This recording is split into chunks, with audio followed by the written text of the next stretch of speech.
నేనేమయ్యున్నా నీ కృప కాదా, నాతో నీ సన్నిధిని పంపవా.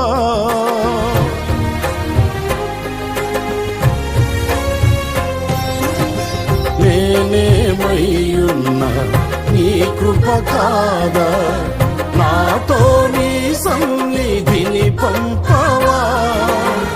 ప్రతికూలతలు శృతి మించినను, సంధ్యాకాంతులు నిదురుల్చినను, తొలి వెలుగు నీవై ఉదయించి నాపై నడిపించినది నీవయ్యా.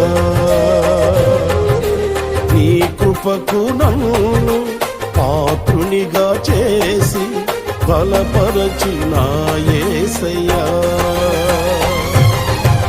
జీవ ప్రదాతవు నన్ను రూపించిన శిల్పివి నీవే ప్రభు.